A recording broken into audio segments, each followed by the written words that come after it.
दिनै बे समा महरगिरिफोरनि थाखाय जोबोद दुखुनि सम। जों दा बे समाव फुंनिफ्रायनो नै बिथां जोंहा उदालगुरि जिल्ला बर' सावथुन महरगिरि आफादनि लेङाइ नेहाथारि रुंसारि गपाल स्वर्गियारिनि जि हाबाफारि, दा बे हाबाफारियाव फुंनिफ्राय थायै थायै जों बे बिथांखौ जि जायगायाव अर होगोन बे जायगासिम सफैबाय। दा बिथाङा जोंनि जि उदालगुरि जिल्लानि थाखायनो नङा, सारा बर'फोरनि थाखायनो जोबोद खहा जाबाय होननानै जों सानो। मानो होनब्ला बिथाङा बिसानि जिल्ला आफादनि लेङाइ नेहाथारिल' नङालाफानो गोबां बिथांनि बिहोमा दङ। जेरै बिथाङा सेरजा सिफुं खाम फोरोंगिरि, सासे लिरगिरि, देंखोगिरि आरो भिडिअ सेबखांगिरि महरैबो बिथांखौ दाब दाब जायगायावनो सिनायजानायमोन। दा दिनै बिथाङा गैला। बेनिखाय जोङो गासैबो रायजो राजाफोरजों लोगोसे न'खरजों लोगोसे जों बिसाया जोंनि साफ्रोमबो बे मावथि बिसानि बिबानगिरिफ्रा बिथांनि दुखुखौ रुजुफानानै लाबाय। जों आसा खालामो बिथांनि जिउमाया जाहाथे सोरगोआव दखरसे आलो गोजोन जायगा मोनथों आरो सानसे समाव बिथाङा बयनिबो बोर मोननानै फिन बे बुहुमाव आरोबाव बर' माहारि हिसाबैनो बर'नि बे जिखिनि आसा थालांबाय बेखौ फैगोन जोनोमावहाय जाहाथे जोनोम मोनफिननानै सासे बर' सुबुं हिसाबै हारिमु सिबियारि हिसाबै बिथाङा जाहाथे आरोबाव जोनोम मोनगोनखौ जों आसा खालामबाय। आरो बे समाव बिथांनि जिउखौ आफा इसोरनि खाथियावहाय रुजुबाय आरो बिथांनि गोजोनखौ जों अरायसम हास्थायबाय।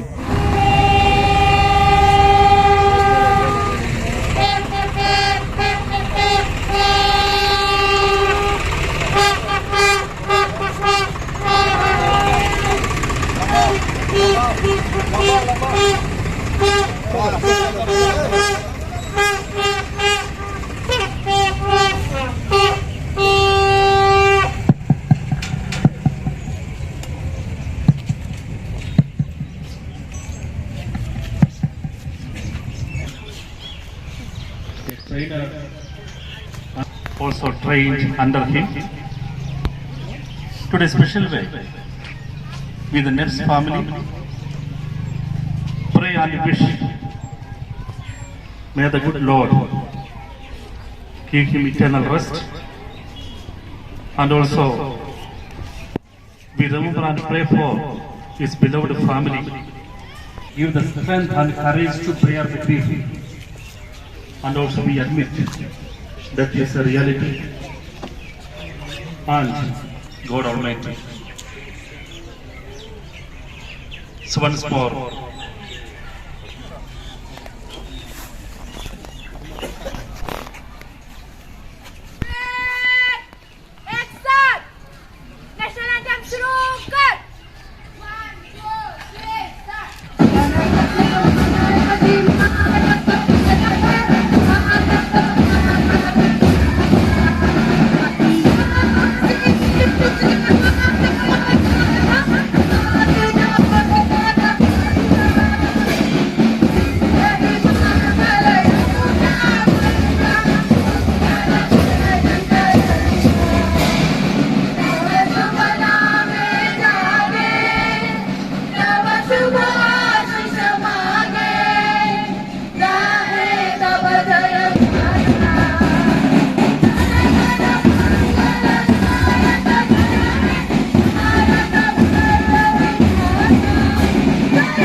थाखाय जोङो मोनसे आलारि बाथि सावनाय बे हाबाफारिनिनो गिबियावनो बिबुंथि लाग्रि आफादगिरि बिथां आरो लोगोसे गाहाय नेहाथारि नरजित नार्जारि बिथां आरो जिल्ला बर' सावथुन महरगिरि आफादनिनो गुबुन गुबुन बिबानाव थानाय बिबानगिरि नोंथांमोन महरगिरि नोंथांमोन साफ्रोमनिसिमबो आङो मोनाबिलिनि गाहाम हामलायनायखौ आङो जासिहरग्रोबाय। दा दिनै जोंहा गपाल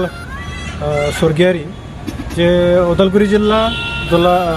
जिल्ला बर' सावथुन महरगिरि आफादनि बिथाङा लेङाइ नेहाथारि दिनै जोंनि गेजेरनिफ्राय बिथाङा अबथिरा जिउखौ गोमोरलांबाय दा बिथांनिसिम सुखुखौ हायै मोनसे दुखु फोरमायहरबाय दा जोंनि गेजेराव बिथांनि जि जिउ नागारलांनाय जोंनि गेजेरनिफ्राय आनज्रायलांनाय बियो न'खरनि आरो ओनसोलनि बा गामिनिल' खहा जायाखै बियो जोंनि बर' हारिनि बिराद गेदेर खहा मानोना बिथांनियाव जिखिनि बर' हारिनि थाखाय जिखिनि सम्पद बिथांनि गासैबो सिङावहाय हाबनानै दंजोबोमोन मोनफ्रोमबो आयदायाव बे आयदाफोरखौ आङो बोफ्ले बुङाब्लाबो नोंथांमोना हयथ' गासैबो बुजिखाजोबो गासै नांगौ बायदि बर' हारिनि गेजेराव जेखौ लुगैयो बिथांनिफ्राय बे गासै लुबैनाय आयदाफोरा बिथांनियाव जोङो मोननो हायोमोन आरो बैबायदिनि थाखाय बिथाङा गोमोरलांनानै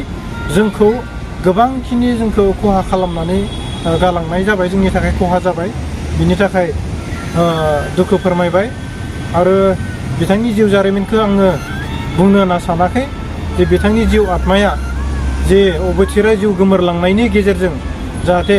सोरगोआव आलो गोजोनै जायगा मोनहैयो बिथांखौ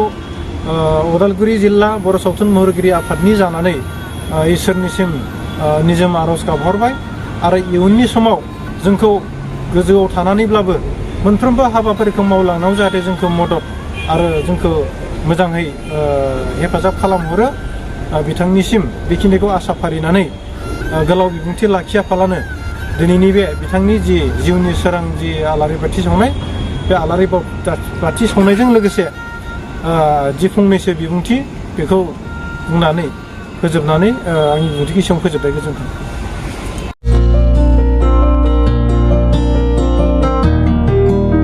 क्रिसमासनि बाम्पार अफार उदालगुरि नोगोरनि शंकरदेव मिशन हाई स्कुलनि साखाथियाव थानाय रेगे-रेगां दख'ना गलायाव लफाय, एफ&एफ, महर ब्रेन्ड, बिबार ब्रेन्ड, आर'नाइ ब्रेन्ड, जुरिपाट, माथानि बायदि बायदि रोखोमनि दख'ना, आर'नाइ ब्लाउस, फालि आरो बर'नि साबसिन हामसिन आगरनि जिफोरखौ हलसेल आरो रिटेल मोन्नैबो बेसेनाव बायनो हागोन। बेनि थाखाय नोंथाङा 7896313108 एबा 8471820909 जानबुं नाम्बाराव सुलाद लानो हागोन।